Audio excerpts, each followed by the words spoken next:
Yeah. Yeah, once we are able to find the value of this, uh, once we are able to find this location of this value x, then we'll be able to uh, understand where exactly does this or how does this point x fare with respect to the rest of the distribution. Okay, are you all good? Any questions?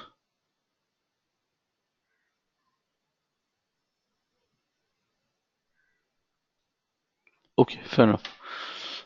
So let's see an example and understand this better. Yeah, consider you're told these three things.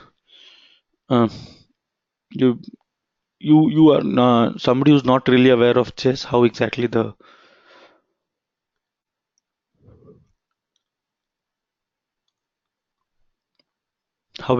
rating points is calculated, uh, and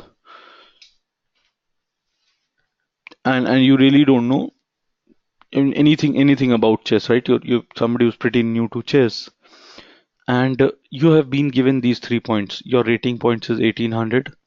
You're lying at 8110th position among American competitive chess players, and you are ranked higher than 88% of the rest of the people in the population.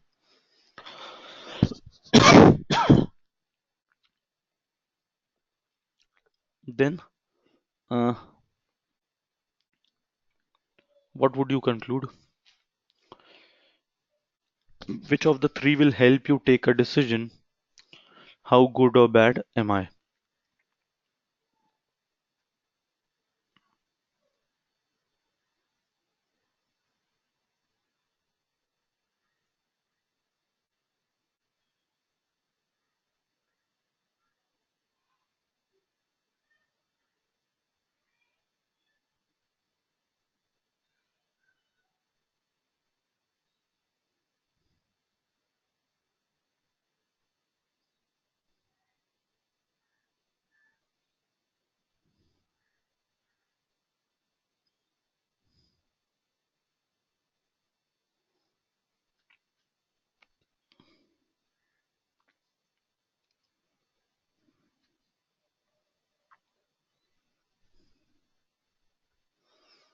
Yes, answer me on the chat window, everyone.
Okay, can you explain your answer?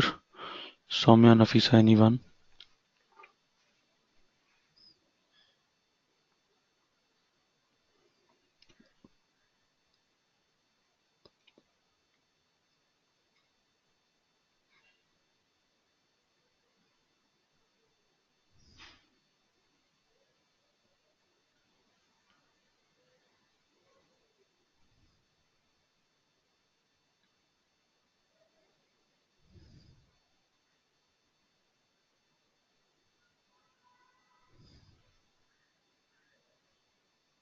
Since we are not aware of how to calculate this rating and all, we would obviously look for players who are ranked higher. So that is why the option three. Okay, so first one you really don't know. Okay, if you're given ratings only rating points, um, only rating would not help you with anything, right? You'll not be able to compare with others where exactly do you stand, because you really don't know the ratings of other players. Had you been given ratings of all the players, probably you would have still been able to figure that out, right? In the second option, you have 8-1 win 0th position among American competitive chess players. And when you say 8-1 0th position, uh, again, you really don't know whether it is out of 10,000 people or 1 lakh people or 10 lakh people, right? You really don't know. It's only the position, right? You don't know the denominator there. Here in third one, you're being told that you're better than 88% of the population, right? So you know at least that 88% of people lies behind you, and hence you'll be able to know how good or bad you are. Okay, all right. So this is how the distribution is for these chess players. So if you look at this, this is a histogram again, right? What would you interpret with this graph? Just this line bar. What do you interpret with this?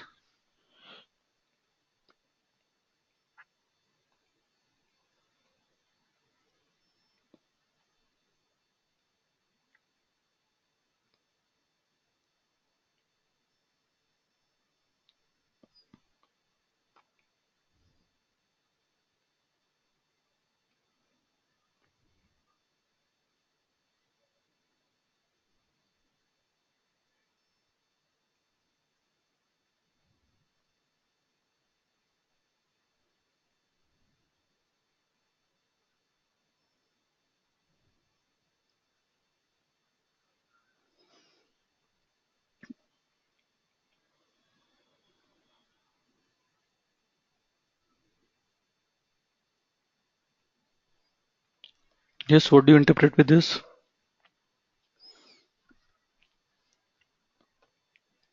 What this would mean is there are 3,000 people whose scores lie between, say, after 1699, so between 1699 and 1799, right?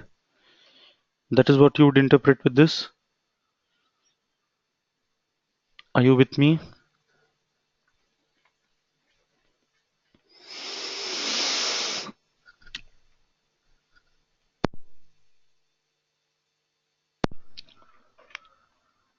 Okay, fair enough. So now in this histogram, we know that, okay, for various players, how the distribution is like, right? How the, where exactly do they stand, right? Sorry.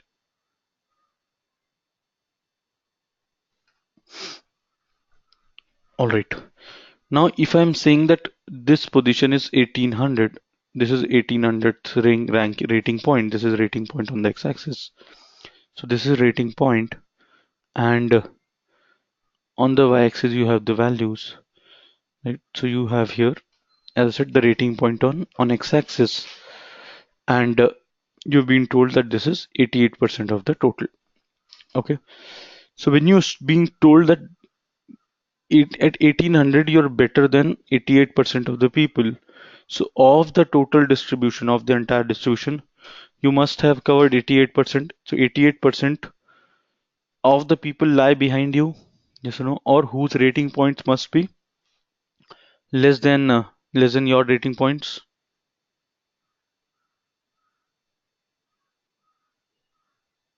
Correct?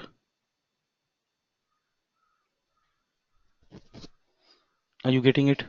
So I'm saying, if I'm saying that I'm ranked better than 88% of the population, and my rating point is 1800, so all those people who are ranked below me, their rating points has to be less than me, right? As you see here, and there are set of people who are better than me as well, right? Clear? Now, if you look at this distribution, if I, as I said, if I draw a line here, anything beyond 1800 points, that will be a very small area of the total distribution. Correct? That will be how much?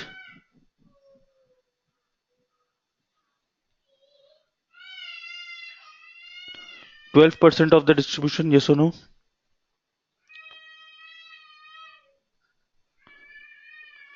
So if you look at this, 12% of the distribution is beyond 1800 points on the right hand side. And if I have any point, if I know the area to the left of it, I'll be able to compare that point with rest of the distribution. Yes or no?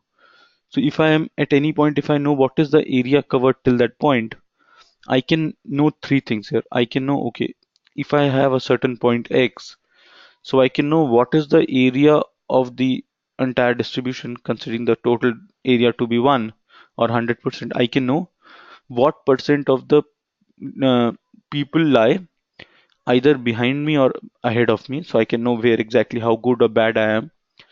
I can also know the probability rate of finding a value less than X. So if I've got a value X somewhere, and I want to find the probability of choosing a value which is less than X, then whatever be that area, right? So, say for example, in this case, 88% of the people have rating points less than X, right? So, if in the population, this population that I have, if I randomly pick a value, okay, if I randomly pick one value from this entire distribution, and I want that rating point to be,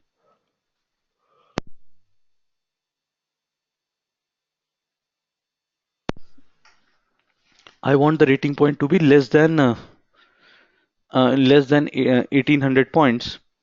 So, what is the probability of finding such a value? The probability will be 0.88, right? How do you calculate probability, by the way? Number of favorable cases upon total number of cases, right? So whenever you talk of probability, probability is nothing but uh, number of favorable number of cases upon total number of cases. Okay, or number of favorable cases upon total cases. Okay.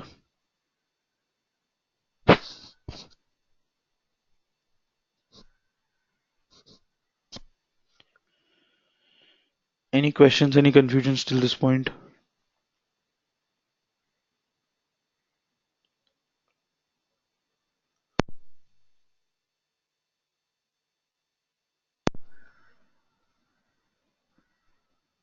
Okay, let's see this with an example. So if you're concerned with the proportion less than or greater than a certain value on a distribution, what should we do? Should we use absolute frequency or should we use relative frequency? I'm sure now you know about both relative and absolute frequencies.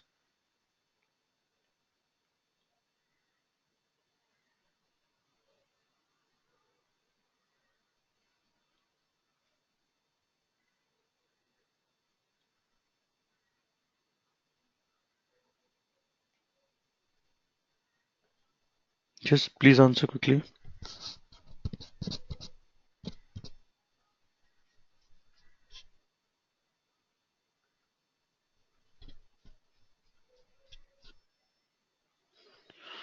Everybody remembers absolute frequency and relative frequency?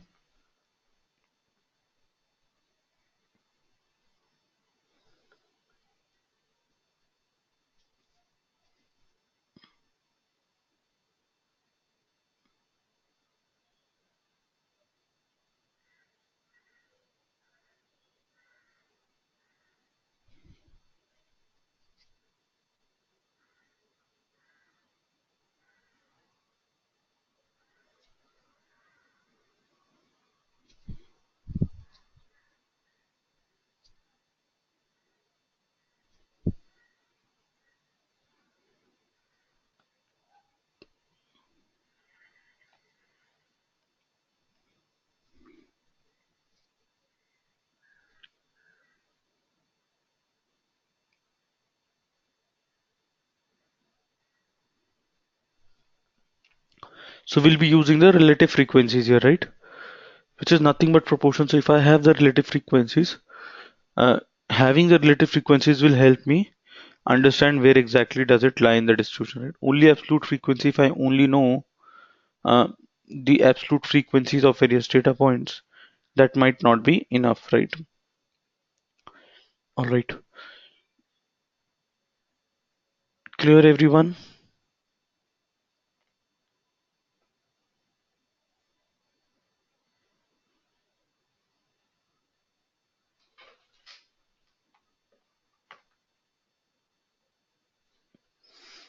Okay, so let's move on. Okay, what is this histogram? Can you tell me? What does it represent?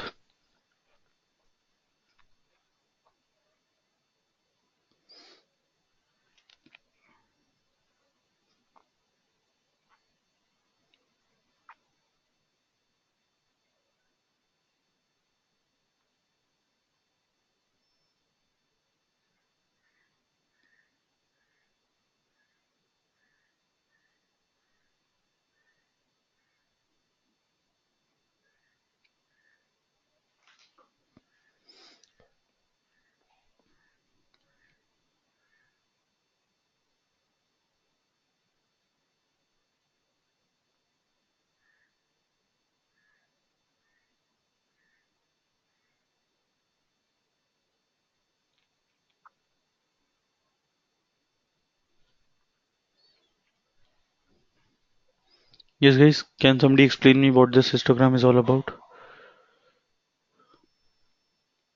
Quickly. Samrat? Yeah, this histogram shows the number of people with different types of friends. So suppose we're talking about there are 120 people who have 9 friends, and like that, and there are like 270 people with around 32 friends. But most of the people are like number of Facebook friends. Okay, so like 237 and 223 are the maximum values in the middle. To show the distribution of how number of Facebook friends are there. Okay, so the interpretation is somewhat incorrect. So if you look at this, it tells you that 9 people have Facebook friends between, uh, if that is 120 and 110, so it's 90 and 110, right? Okay, what is the the bin size here? 20. The bin size is 20 here, right? So I know that there are 74 people whose Facebook friends, number of Facebook friends is between 130 and 150. Correct? Number of Facebook friends is between 130 and 150. So this point is 130, this is 150, and between these two values you have how many such people? There are 74 people who lie in between this, who have got uh, between 120 and, sorry, 130 and 150 Facebook friends.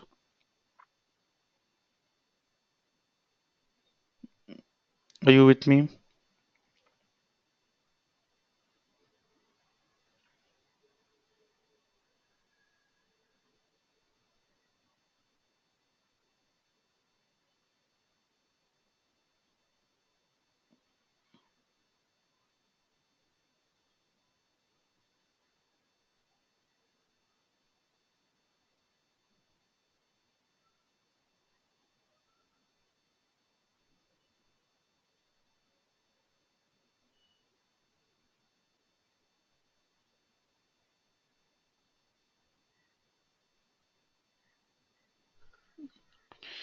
Okay, so that is what will be the interpretation with this. All right, now this is based on the absolute frequency. I've got absolute frequency. If I convert this to a relative frequency, convert all the frequencies to relative frequencies, and then create a distribution here. Can you tell me what kind of a distribution will that be?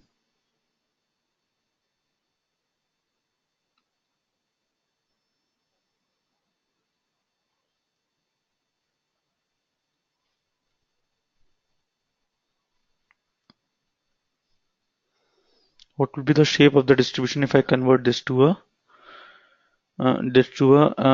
relative frequency table.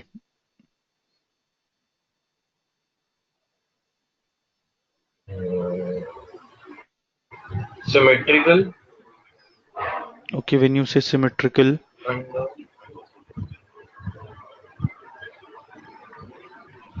what else? I mean, it will be symmetrical to an extent, yes.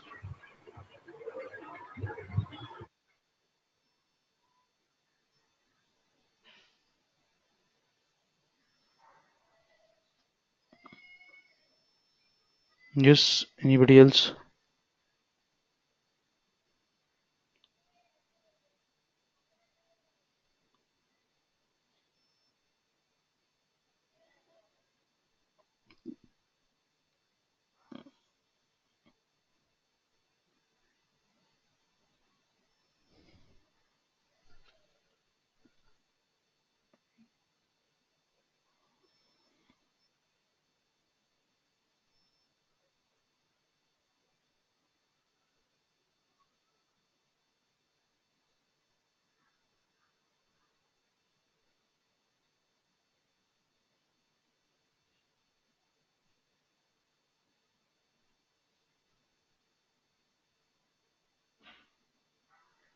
Okay, so if you try and create a distribution here, uh, just consider what will be relative frequency for this 9 if I have to calculate the relative frequency for this people 9 people whose Facebook friends is between 90 and 110.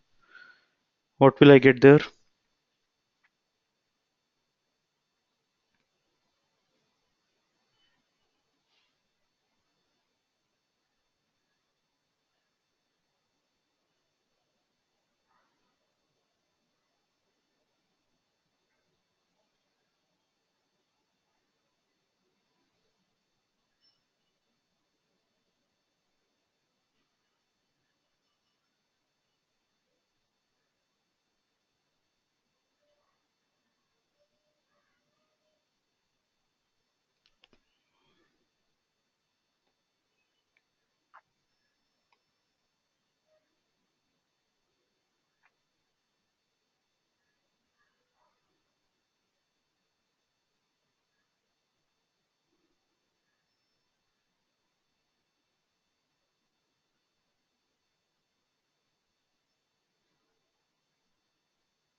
Okay, so if I have to do that, what will be the relative frequency here?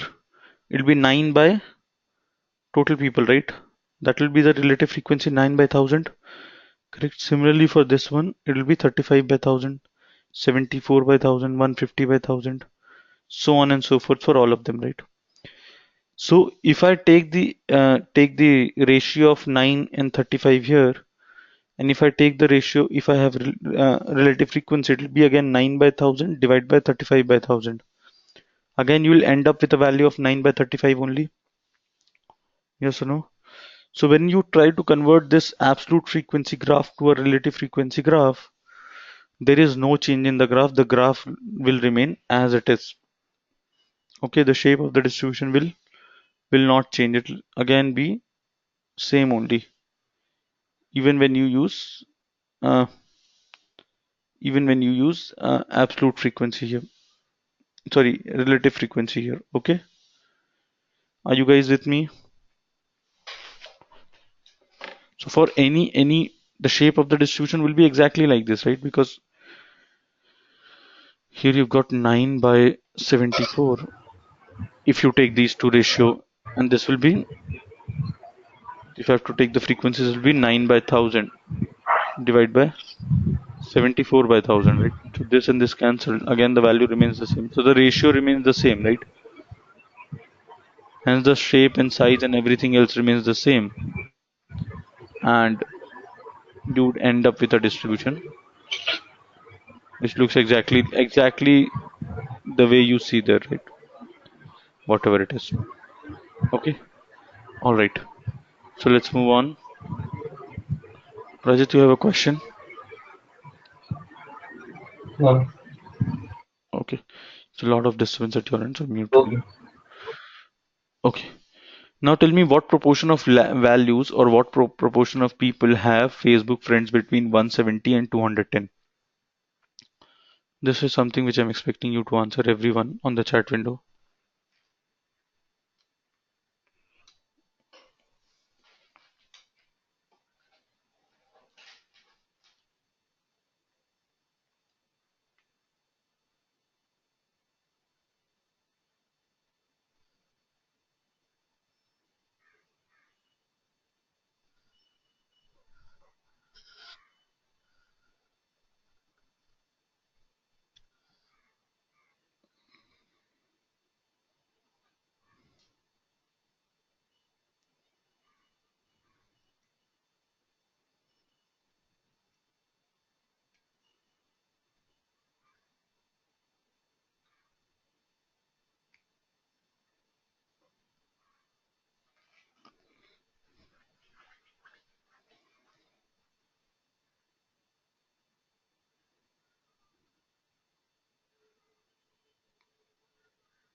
Just quickly answer this.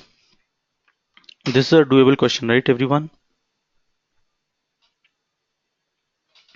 I want to know what proportion of values are between 170 and 210. So how many people have Facebook friends between 170 and 210?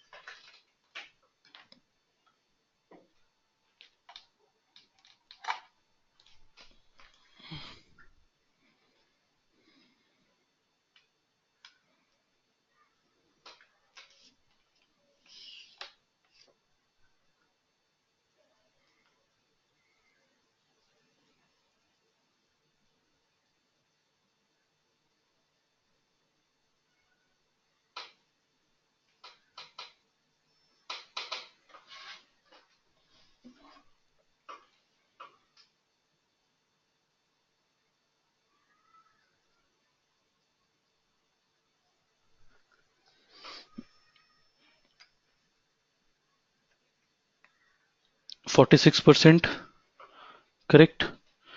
How many of you think what proportion it will be 0.46? How would you calculate that? So if you look at this distribution, number of people with Facebook friends between 170 and 210 will be how much?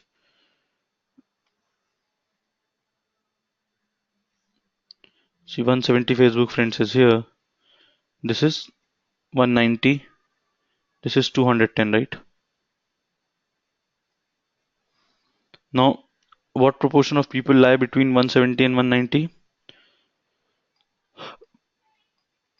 0.237. Between 190 and 210? 0.223.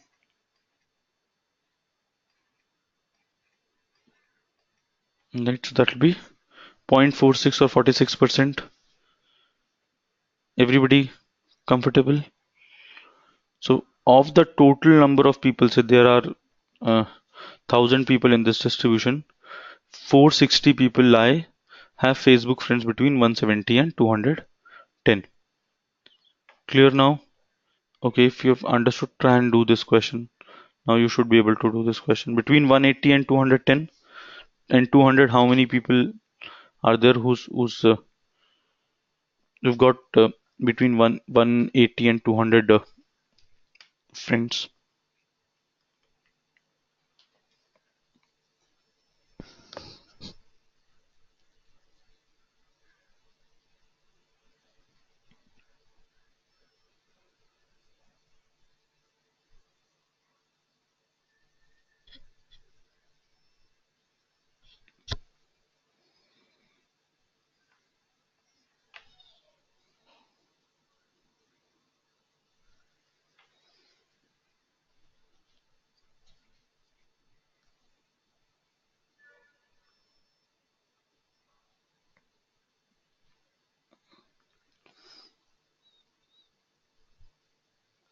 Yes, quickly.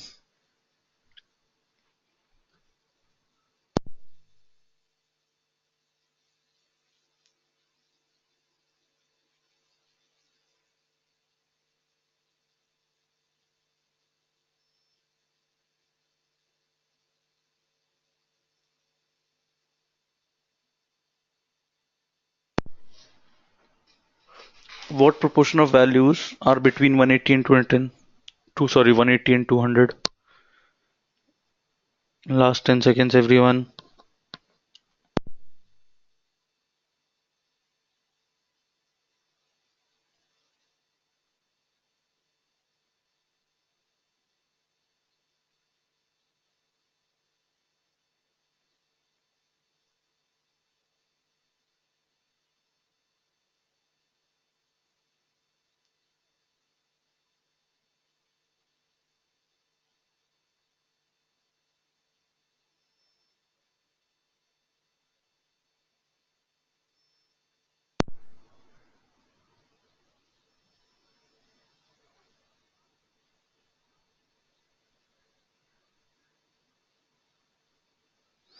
Okay, so the correct answer here would be option D.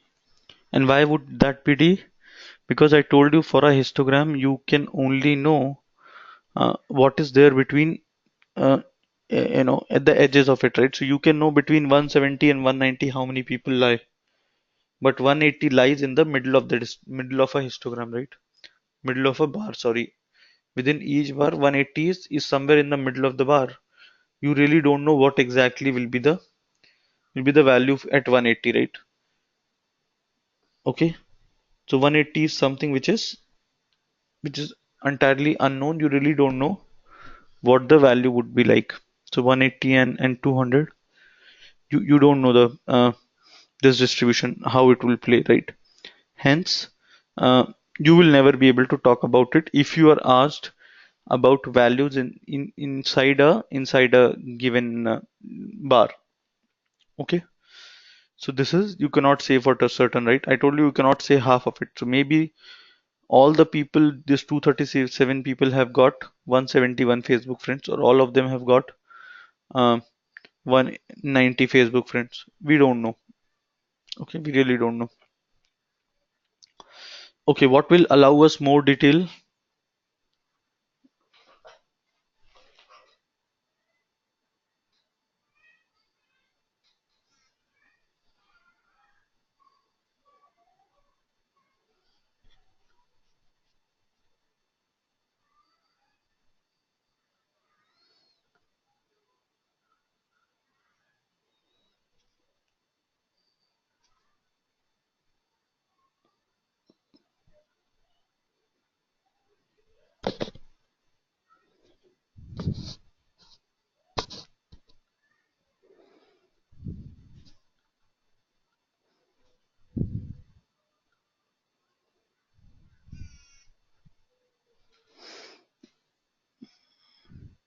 We need to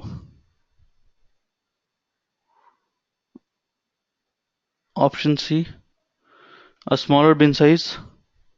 Correct. So if I reduce my bin size, uh, I will be able to have more detailed information. So maybe if my bin size would have been 10, I would have understood what is the number of Facebook friends between 170 and 180, 180 and 190, 190 and 200. So I would have been able to get the output, right? So to have more details, you need a smaller bin size. Okay, let's try and see this in a different tab.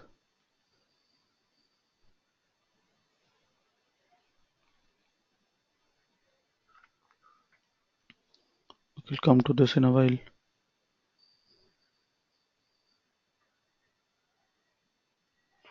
Okay, now this is again a distribution here, and okay, this is how the distribution is like. Uh, and if you look at this, this is the interval size, the bin size, right? I'm trying to understand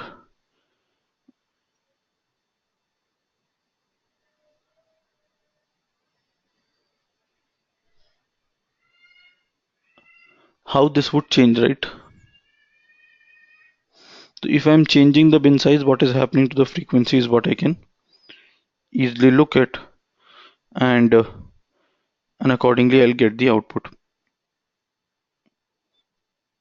Okay, so as you see here, as I'm reducing the interval size, what is happening to the frequency?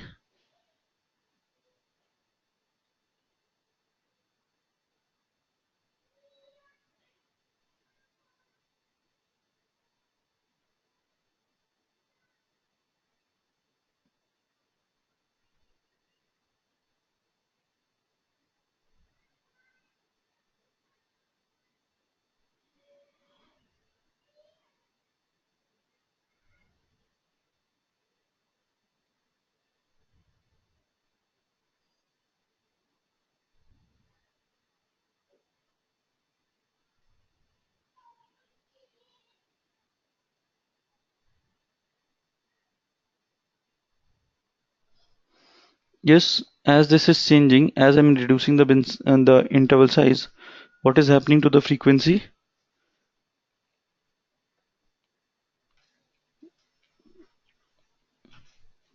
Guys, am I audible?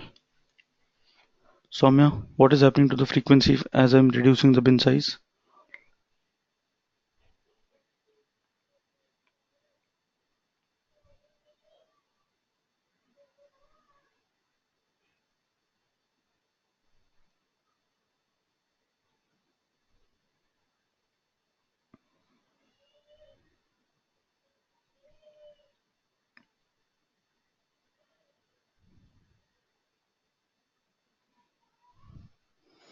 Okay, as you see here, if you see the y-axis, as my interval size is increasing, the frequency is also increasing. If I'm increasing the bin size, the frequency will increase. If I decrease the bin size, the frequency will decrease, right? Correct. So as you change the bin size, the interval size, the frequency will change accordingly. Okay. All right.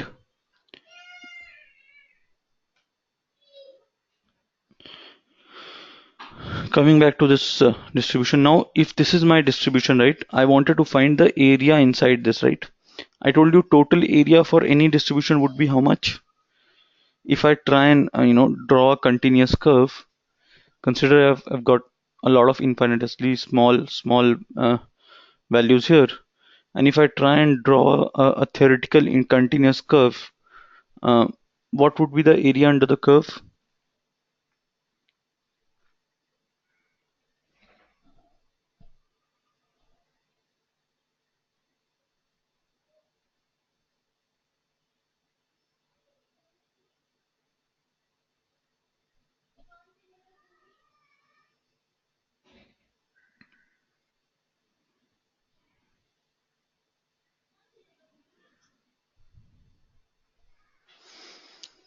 Right. So if you look at this theoretical continuous curve, the total the sum of the relative frequencies here would add up to what value? Sum of all the relative frequencies for this distribution would be how much?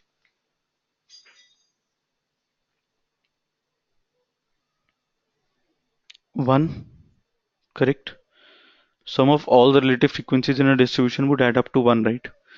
Similarly, if you try and convert this to a continuous curve, the total area of this distribution would also be 1 or 100%. Okay, the total area of this total area under this distribution will also be 1 or 100%, and then we'll try and compare. Okay, uh, if you look at if you move a certain point, how much area is covered and so on and so forth. Okay, so if you remember, I told you for a normal distribution, the area within one standard deviation of the mean is how much? If you move one standard deviation above and below the mean, how much area is covered?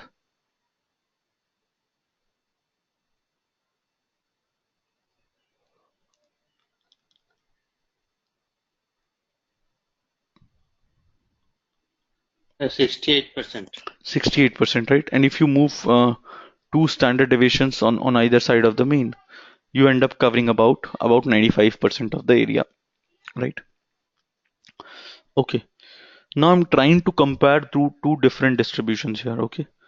So I'm saying in one of the distributions, There's a guy A who has got only Facebook friends, and the number of Facebook friends that this guy has got is 63, right? So there are 63 Facebook friends of A, and the mean number of Facebook friends that people have is 190. Okay, and uh, the mean number of Facebook friends that people have is 190, and the the standard deviation of this distribution is 36. Okay, so mu is 190, sigma is the standard deviation, which is the variability of this data, is 36. Right? These two information I've got. Uh, I want to understand where exactly does this point A lie in the distribution. Okay, how far away it is from this mean. Okay, so let's come back here.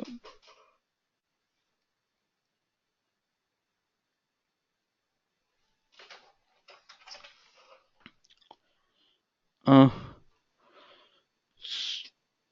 okay, so what we are trying to do for any distribution, suppose this is a normal distribution, you want to understand where exactly a point lies in the distribution. So this is x, this is mu or x bar, whatever you want to say. Right? Now you want to know where exactly does this point x lie in the distribution, right? You want to know its position. Okay. So to know its position, what you can do, you can calculate its location by something called a z-score. Okay. Z-score will cover, uh, it will tell you how many standard deviation this value x is from the mean. Okay, z is given by x minus mu upon sigma, and this will tell you how many standard deviations, how many SDs this point x is away from the mean.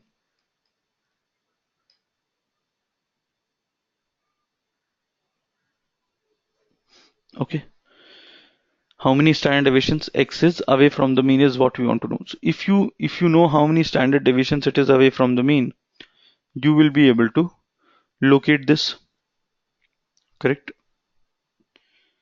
Somewhere there'll be a mean. From the mean, how many standard deviations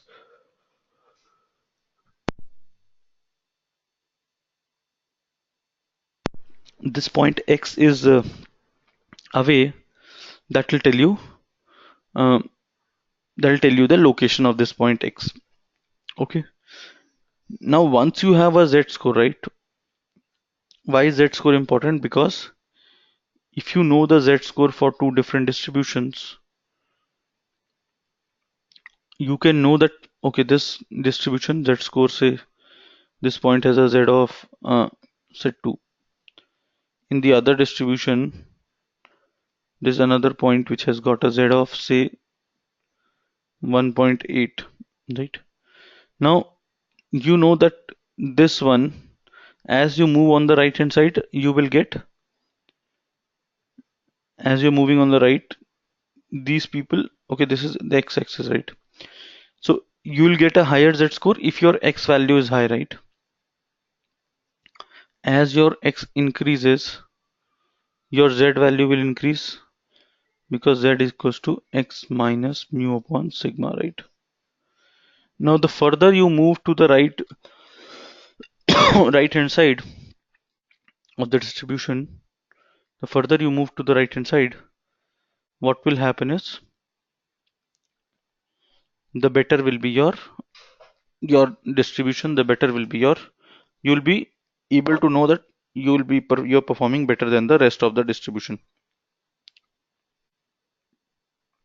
Okay, so now if you want to compare these two distributions, right, these two might not be the same distribution, but if both these distributions are normal and you want to compare where exactly does this point, uh, I mean, so compare two samples or two values from the two different populations, you can calculate their z scores, and the one with a higher z score will be doing better, right? Because a higher z score means at least I am better than that much percent of people, right?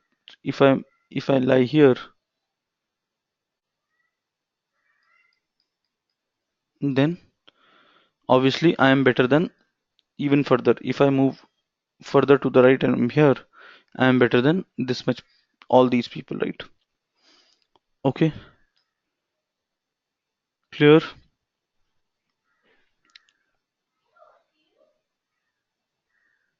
Yes. So when you're talking of two distributions, if you want to compare two distributions, you can use z-score to compare them. And z-score again will, as I said, will help you understand where exactly does a point lie in a distribution. You'll be able to locate a point. So any point x, you'll be able to calculate z equals to x minus mu by sigma, right? And if you have two different distributions with varying variability, you might understand, okay, if what is the z-score for this distribution, and then comparing the z-scores, you'll be able to compare which one is better, which one is not. Okay, all right. Now let's try and calculate z-scores for these two values. So if I was telling you that there's a guy A who who has got 63 Facebook friends, right? And this is the distribution of Facebook friends, right? Number of Facebook friends that people have. This is the distribution of that. Okay. Now I want to know where exactly does this point 63 A, when he has 63 Facebook friends, where exactly does it lie in the distribution? If you look at the entire distribution, where exactly A lies in this distribution? That is what we want to know. Can you calculate the Z score for A, who's got 63 Facebook friends?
Yes, found the value of Z.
Yes, guys, what is the value of Z?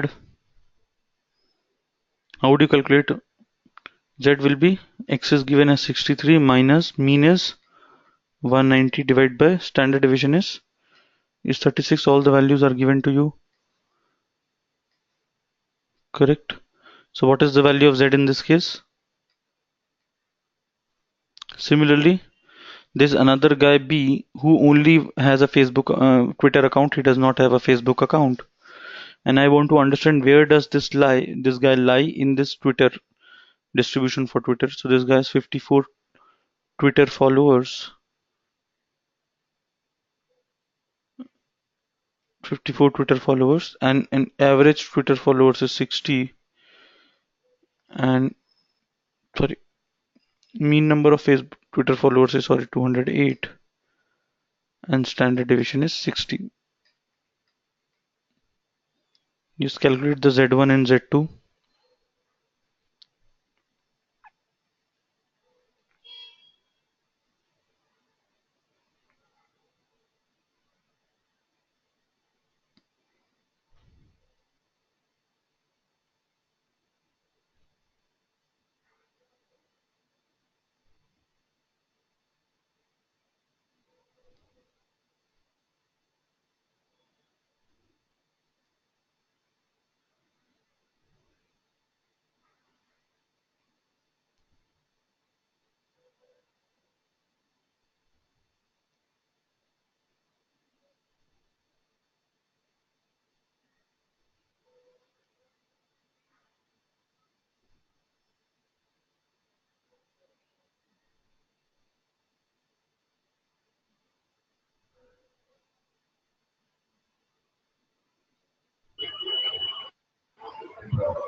Minus 3.52 Z1.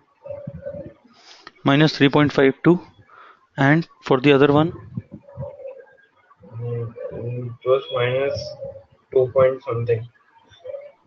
Minus 2.56.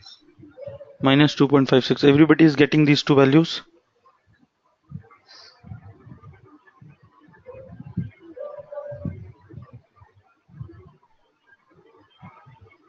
Okay.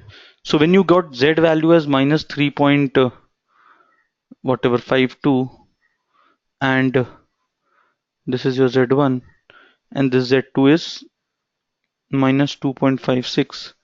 Which one do you think is a better bet here? If I have to compare these two values, right? One guy B is only on Twitter, this guy A is only on Facebook, right? Ideally, I should not be able to compare these two distributions, right? Because these are two various different distributions. But if I try and create find Z values, I can know where exactly do they lie in their distributions.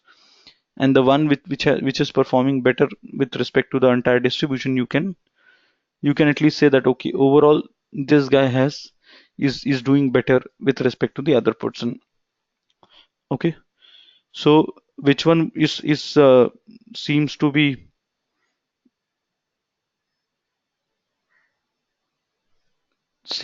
a better here person here? So if you see here A or B, which one seems to be more popular on this social media?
Yes, quickly.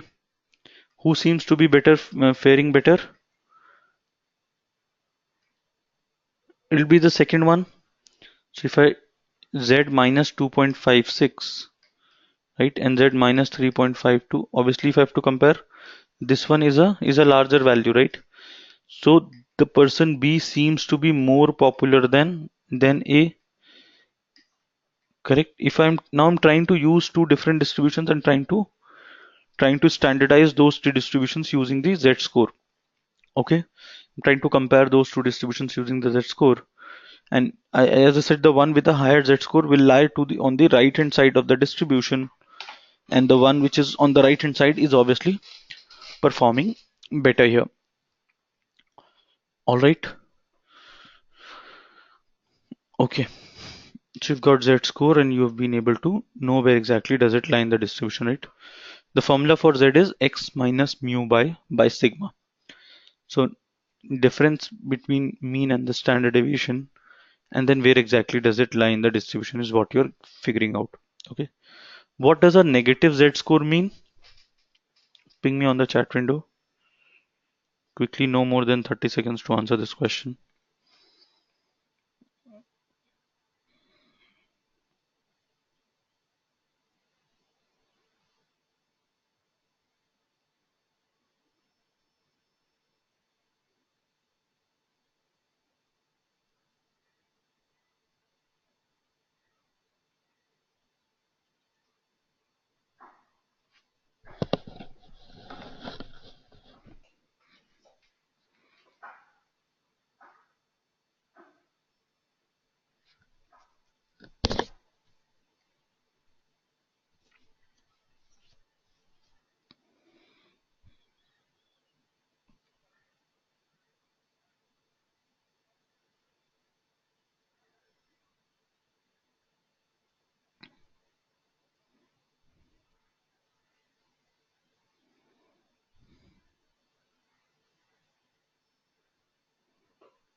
Okay, so it'll be original value is negative, original value less than the mean. If z is negative, which means x is less than mean.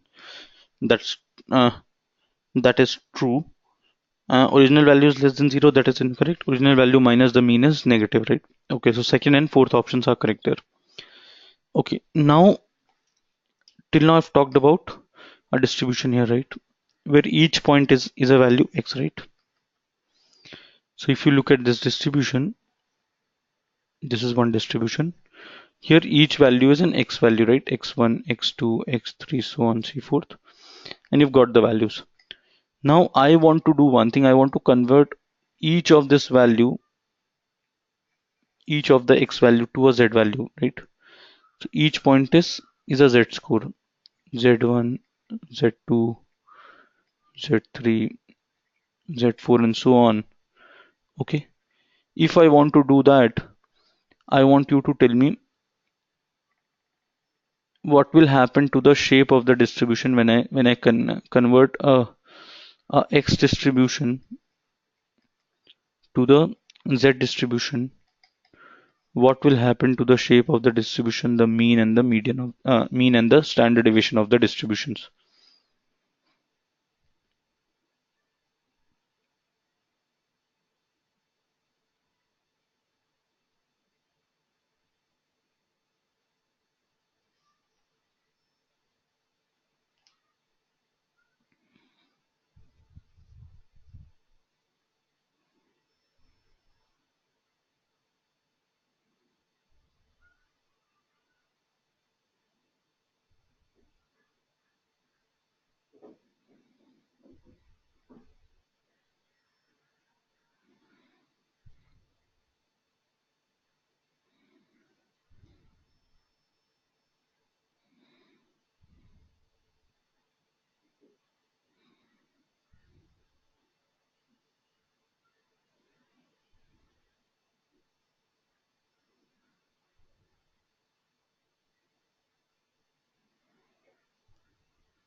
Yes.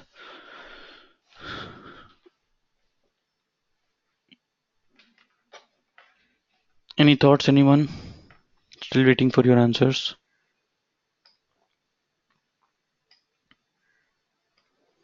So see, when you convert each of this distribution to a z-score, right? Each value to a z-value. Okay, suppose this is my distribution, initial distribution. Here this value is x, x1, this value is x2, x3, x4, x5, so on and so forth. Now when you convert this to a z-score, right? What will happen? Each of the value will be converted to a z-score. Yes or no? Which means each value x becomes x1 minus mu upon sigma. It x2 becomes, this is z1, x2 becomes x2 minus mu by sigma, right? So each value is subjected to the to a same treatment, right? Everybody is mu is subtracted from each value, and then that value is divided by sigma, right? Since same you're doing the same change in all the values, what would happen is the shape of the distribution remains as it is. It would not change at all. Yes or no? Because each value is being subjected to the same treatment, right? It is like multiplying each value by 2. The distribution would remain the same, right? Correct? Are you there with me, everyone?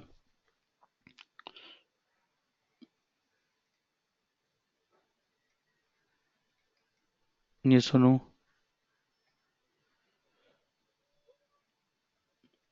Yes. Okay. So here, when you convert a z-score, when you convert a normal distribution to a z distribution, this z distribution is called standardized normal distribution. This is called standardized normal distribution. Okay. And this standardized normal distribution is what you have here, right? Now, I want to understand what will be the new mean of this distribution, which is a z distribution, not a x distribution. What do you think will be the mean of this distribution? So the point at which you had the mean, that would also not change, right? Because all the values remain, have been moved by the same uh, moved to the same extent. Hence, mean of this will still lie at the same place. Okay. So if earlier mean was here mu, now after you convert it to a z-score, again the mean would lie at the same point. Can you tell me what will be the new mean?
Yes. What will be the new mean? So it will be at the same point, right? If I have to calculate the mean, since the distribution has not changed, The mean lies at the same point where my previous mean was. Yes or no? So this was my previous mean. After the after you converted each value to a z-score, the mean still lies at the same place. So if I find the z-score at this mu, I'll be able to know what will be the new mean. So z will be equals to mu minus mu by sigma, right? So which is 0, right? So the mean of any standardized normal distribution will always be 0. Why that is 0? Again, I'm saying if you want to understand this, okay, if I we want to let's try and do this using the derivation as well. So if you have to find mean is given by summation of all the z values, summation of all the z values divided by n, right? Correct. N being the total number of values here. Okay. And if I have to do the summation of all the values, it will be z is x minus mu by sigma. Again, summation of all these values divided by n. And that will be um, summation of xi, I varying from 1 to n, minus mu whole divided by sigma whole divided by n, right? Now I can take this sigma out, which is that is common across. So I'll say 1 by sigma n, and this is summation xi minus mu. Okay. Now if you look at this, uh, xi would be, it'll keep moving, right? So 1 by sigma n, xi will be, so I can say summation xi, that will be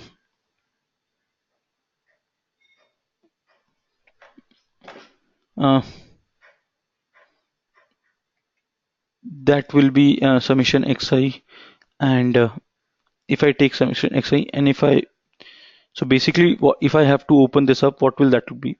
It will be x1 minus mu plus x2 minus mu plus x3 minus mu plus so on till xn minus mu.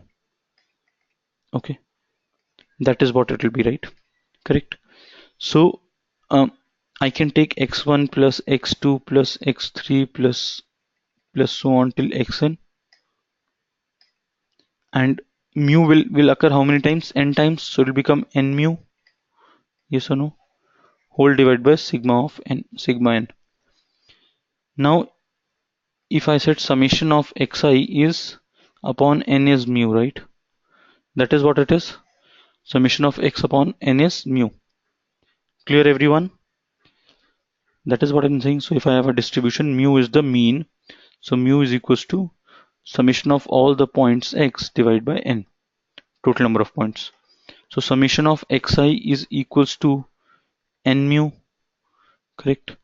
And if I look at that x1 to xn, this is nothing but summation xi, right? Summation xi only, which is again equal to n mu. So n mu minus n mu divided by sigma n, that will be again 0 only. Are you clear? So for any standardized normal distribution, the mean will always be 0.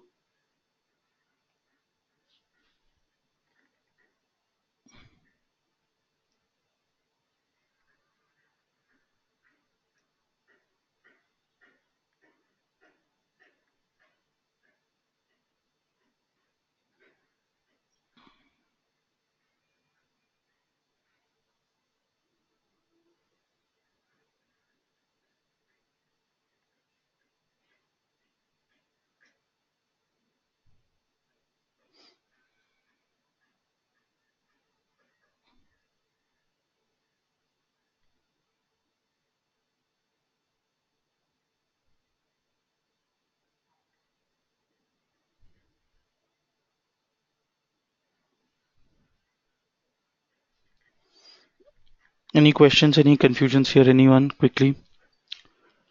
If not, we can move on. Okay, we are good. So for any standardized normal distribution, the mean will always be 0. Okay. What about the standard deviation of this distribution? What will be the standard deviation? Now this is a Z distribution, right?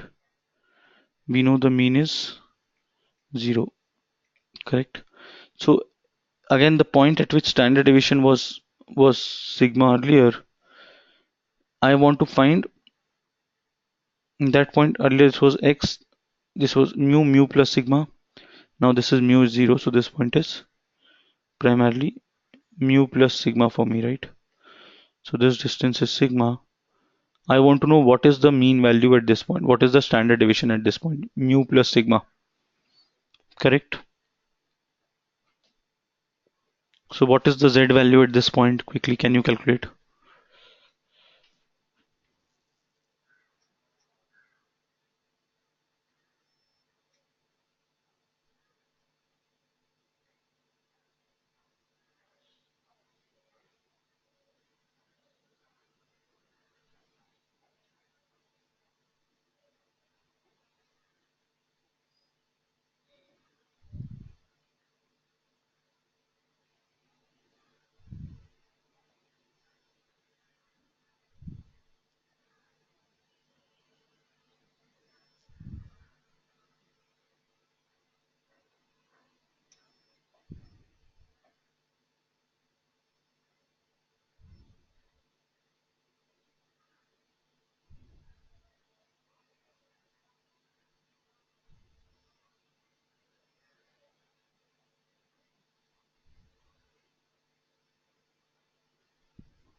Yes, what is the value? It will be, quickly guys, how would you calculate this? Now you need to calculate the Z score at this point, right? So Z score at this point will be mu plus sigma minus mu divided by sigma, correct? Because that is the point where your sigma is 1, where you're one standard deviation away from the mean. So mu minus mu gets cancelled. Z becomes equal to 1. Again, you can do the derivation also if you wish to. Um, for standard deviation, what was the derivation?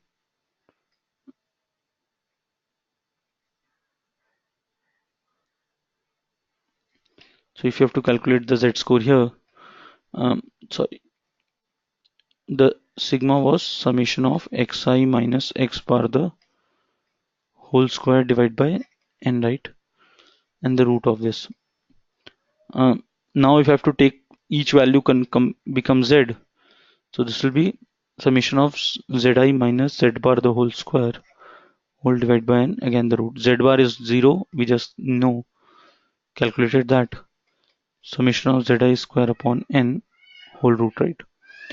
So zi is again xi minus x bar the whole, sorry, xi minus x bar the whole square divided by sigma, or xi minus mu by sigma, when the same thing. And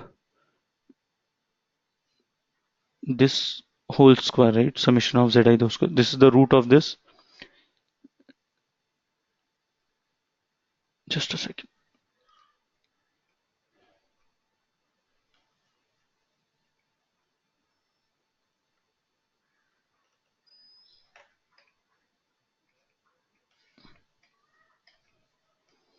So summation of zi square will be x minus mu upon sigma the whole square, right? That is what we want upon, again this is summation 1 to n divided by n and the whole root, right? So 1 by sigma square can be brought out. That will be 1 by sigma. And if I take this, this will become summation of I equals to 1 to n summation xi minus x bar or mu the whole square divided by sigma divided by n, sorry.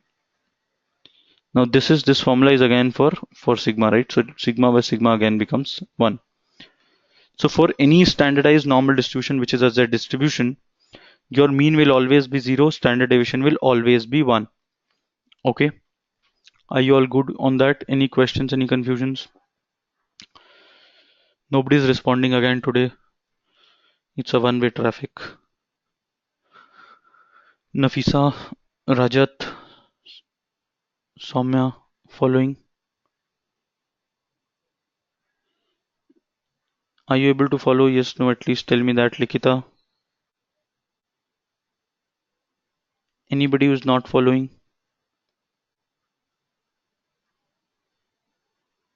Nafisa, Likita, you people following?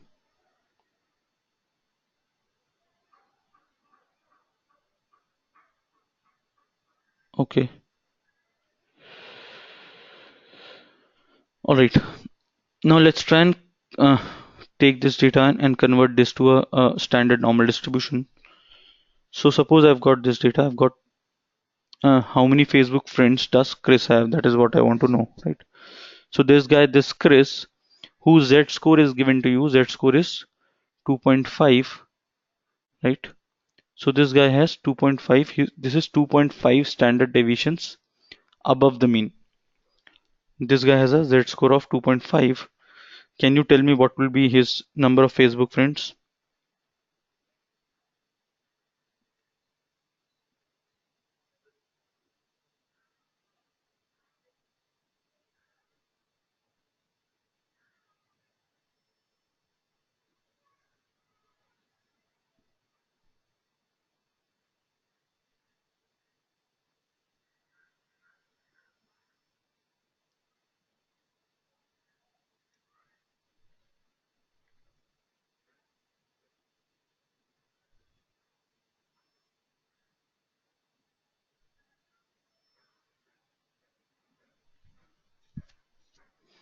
Now you can easily do that. Quickly find the value and tell me.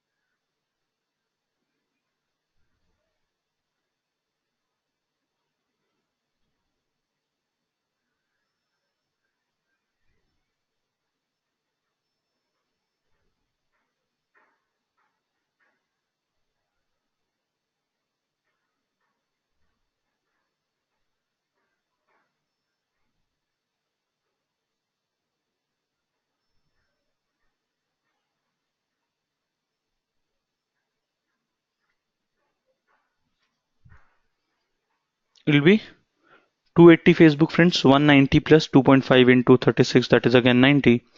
So Chris has 280 Facebook friends, right? So if anybody has I mean for this distribution, if you have 280 Facebook friends, your Z score was 2.5, right? Okay. Have you people done this question? Anybody who's not done this? How would you do this question? Z is x minus mu by sigma. So we want to find the value of x here, right? X will be z into sigma plus mu. So x will be equal to z. Z is how much?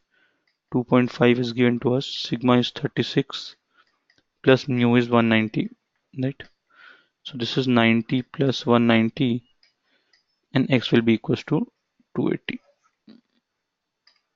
Okay. All right. Okay. If I've got x as 210, what is the z score?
0.5.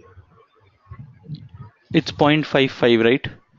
Got it as 0.55. Uh, And if I have to convert Z score is 0.55 in this distribution, where my mu is 50 and sigma is 10, what will be that value?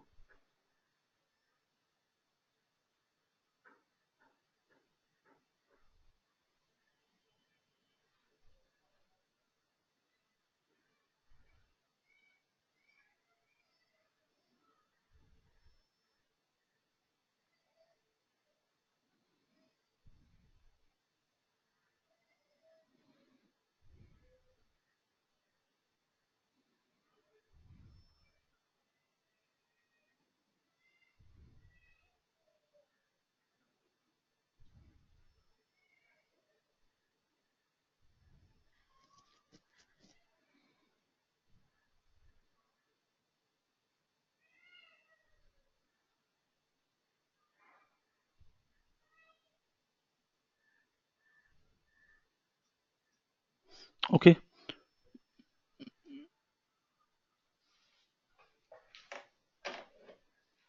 okay, Nafisa, no problems. So see, you have been given X value, right? X value is how much? You want to find the value of Z here, right? You need to find the value of Z. Z will be 210 minus 190 divided by 36. So this is 20 by 36. So that will be 0.55. Okay. Uh, so that will be your Z score. Now, if I have to convert this Z score into this distribution where mu is 50, I want to convert this Z to a X score for this distribution. What will that be? So X will again be Z sigma plus mu, right? So X will be Z is how much? 0.55, sigma is 10. So it will become 5.5 plus mu is 50. It will be 55.5 here.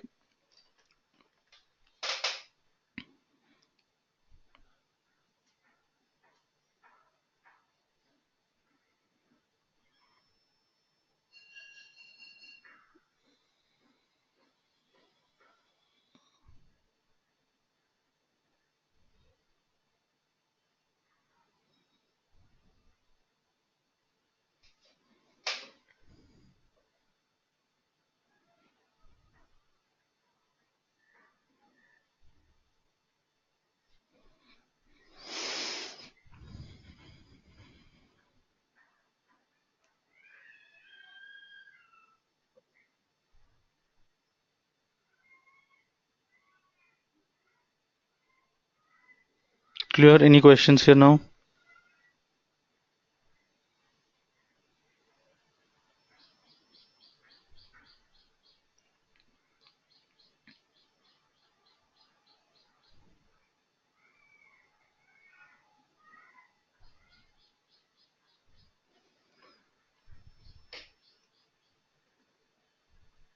Okay, fair enough.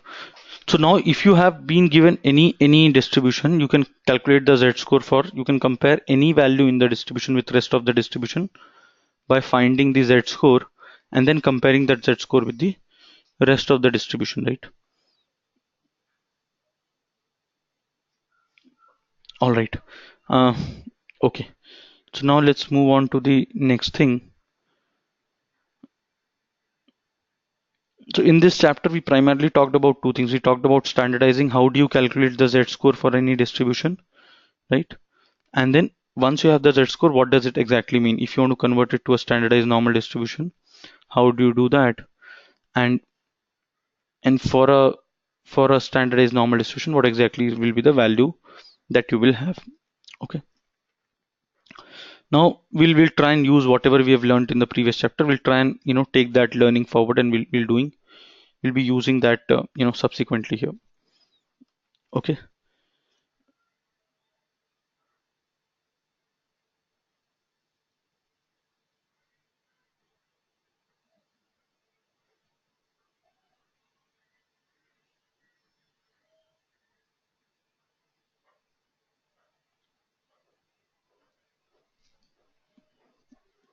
All right. So if you look at this data, now this is a distribution, right? This is a distribution I've got, say, some number of people in my class, and I want to know, uh,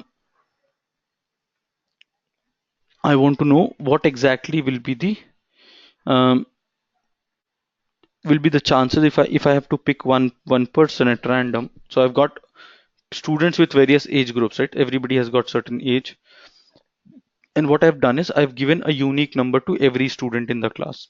Okay, so maybe that is the roll number. Okay, so there are, say, 100 students in the class, and everybody has got a certain roll number. Okay, say 1 to 100. Now I want to pick a roll number at random. Okay, I want to pick a roll number at random, and know uh, what is the probability of selecting a value whose a student whose age is less than 30, either 30 or less than 30, right? Now, if you look at this distribution, it tells you that area of the entire distribution, if you look at the entire area, there is 70% of the people whose age is 30 or less than 30.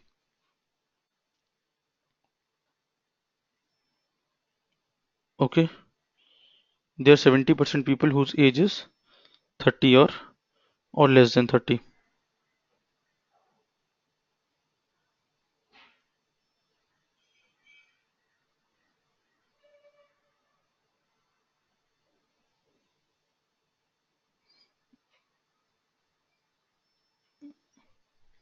Okay, so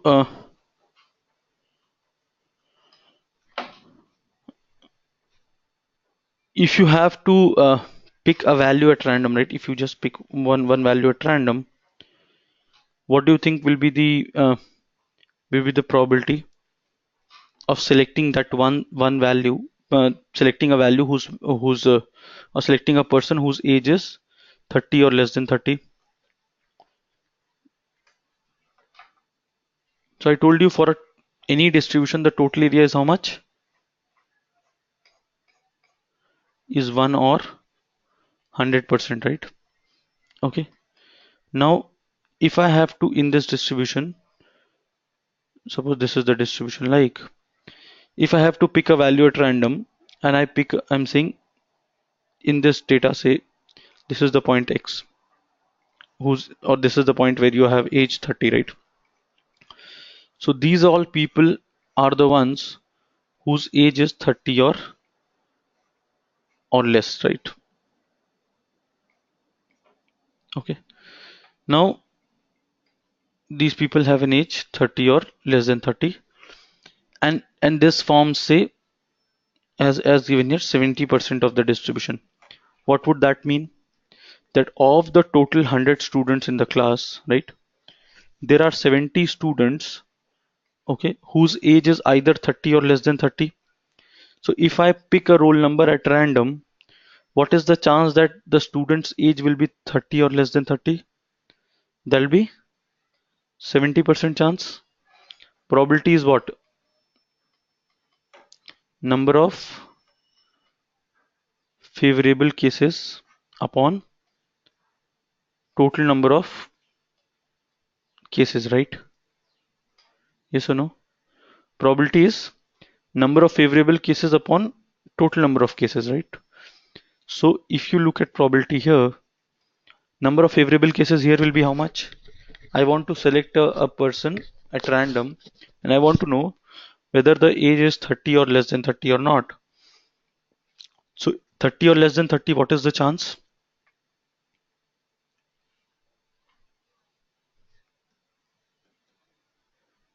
The probability will be, there are 70 people who have got uh, whose age is 30 or less than 30, and total number of people is how much? 100, correct? So probability in this case will be how much? 70 by 100, right? And when I get 70 by 100, the probability here, uh,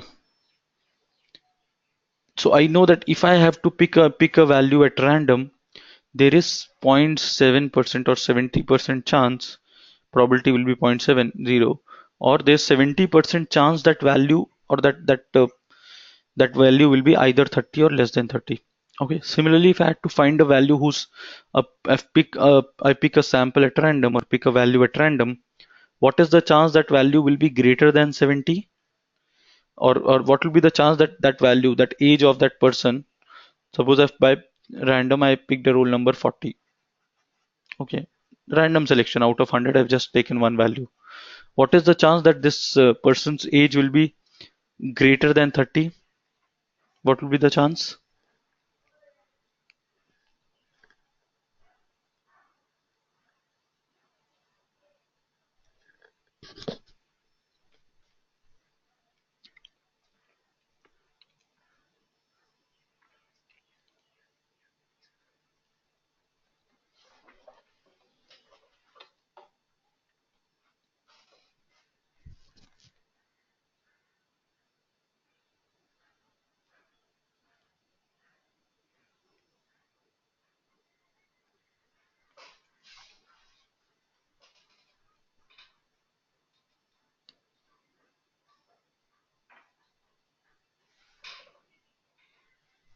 Quickly.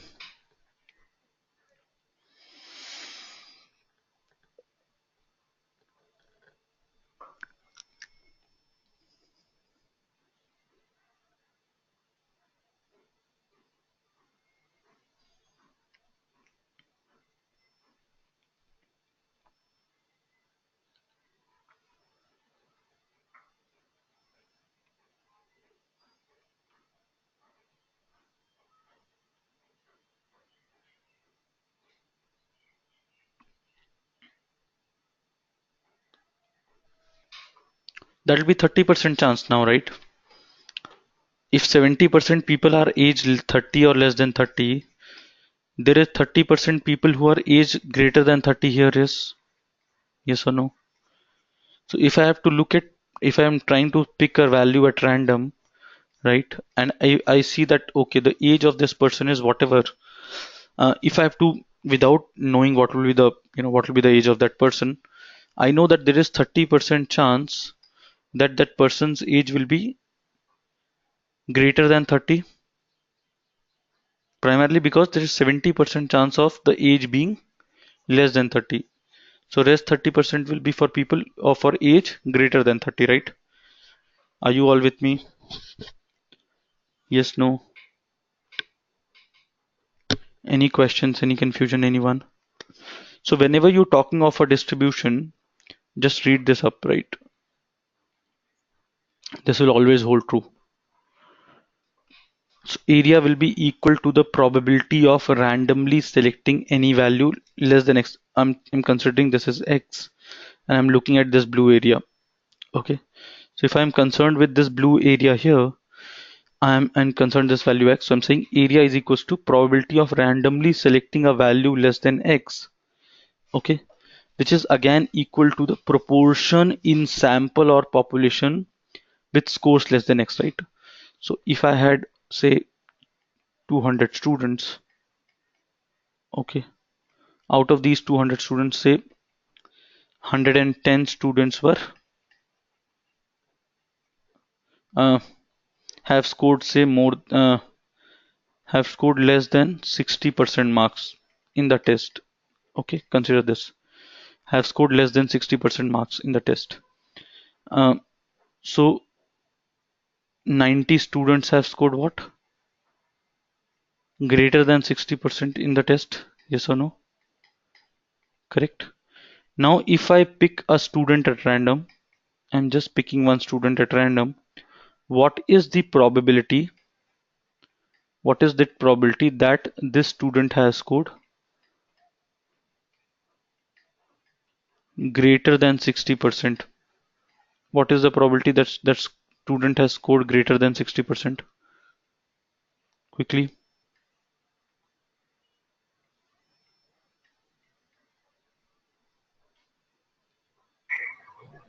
90 by 200. 90 by 200. 200. So that will be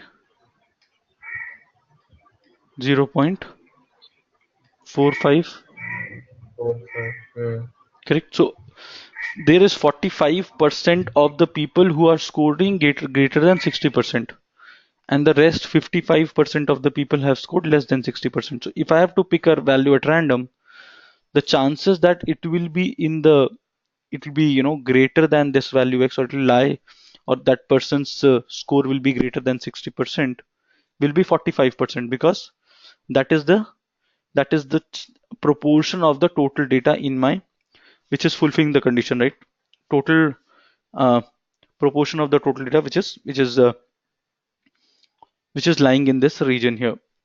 Okay, or which is fulfilling this condition. So greater than 60%, there are 45% of the people, and hence you would say that 45% of the total individuals of the will have a I mean, the probability of finding such a people will be 0.45 or 45%, right? Who fulfill this criteria? Clear? So area under the curve. Now this area, suppose this area is 10% or say 20%. So automatically this area becomes 80% of the distribution, right? So if you are looking to find a value less than x, there'll be 20% chance. This area will be 20%, right? And the rest of that will be 80%. Okay. Let's take a couple of examples and do that. Okay, what is the probability of randomly selecting a subject in the sample that is greater than 5 standard deviations above the mean?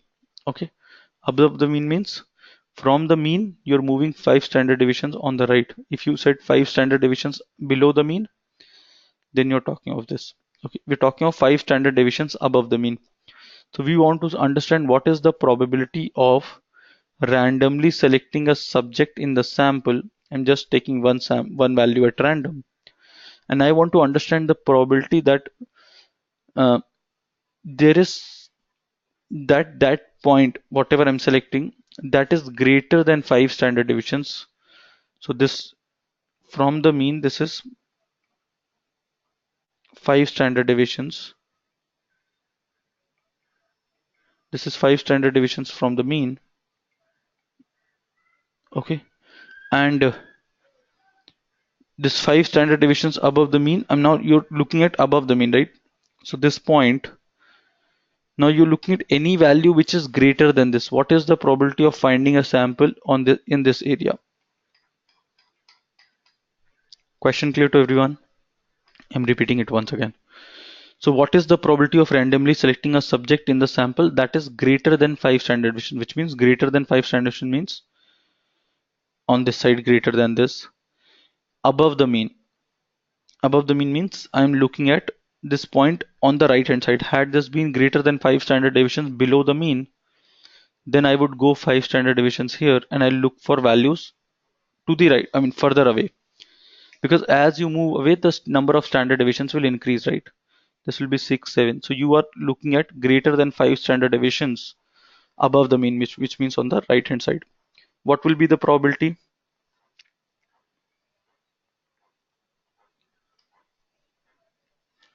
Yes, what will be the probability in this case?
Okay, it will be very less, right? Now chances of finding a value to the right of this will be very, very less because you consumed all the proportions here, right? the entire area has been consumed here. So if you take this data further, if you try and take this distribution further to the right, the chances of finding a value which is so far away from the mean will be very, very less. Yes or no? So that will be 0.01 in this case. Okay. Are you guys with me, everyone? Likita, Nafisa, Rajat, Soumya, following?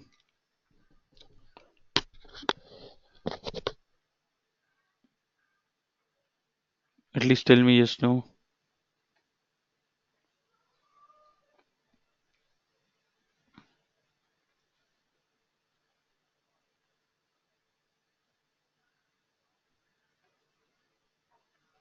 Okay.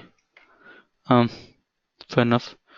Now, if I had to find the probability of randomly selecting a subject in the sample that is less than 5 standard deviations above the mean, I want to select a sample that is lying less than 5 standard deviations above the mean. So again, you go 5 standard deviation above the mean, but you're not looking at values to the right, but looking to the values on the left hand side now. So you want to figure out this area, entire area, from minus infinity till this point where you are 5 standard deviations on the right here. What will that be?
Yes, now this will be 0.99. Everyone, this time the value will be 0.99. Now you're looking at all possible. So it is like, um, okay, 5 standard deviations. If you understand this, say greater than 5 standard deviation or less than 5 standard deviation. This is just 2 minutes. Okay, so this will be you're trying to find a value which is less than 5 standard deviations on the left hand side, right? So as you're trying to take any value here, so any value I select, the chances would be it would lie in this region, yes or no? And that area would be so high. So about 99% area is being covered here, correct? So since such a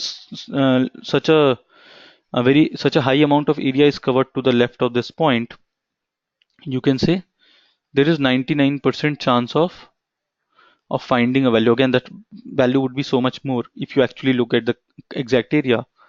If you remember, when you moved 2 standard deviations from the mean here, which is here till this point and this point, you're covering how much area? 95%, right? If you move further 3, it will become 98. As you move that, it is 99, right? So based on the data here, you'll get that about 99% of the population would lie here. Okay, clear? So there's 99% chance that if I pick a value randomly, if I select a value randomly, it will be uh, I'll have 99% chance of selecting a sample which lies less than 5 standard deviations above the mean. Clear, everyone?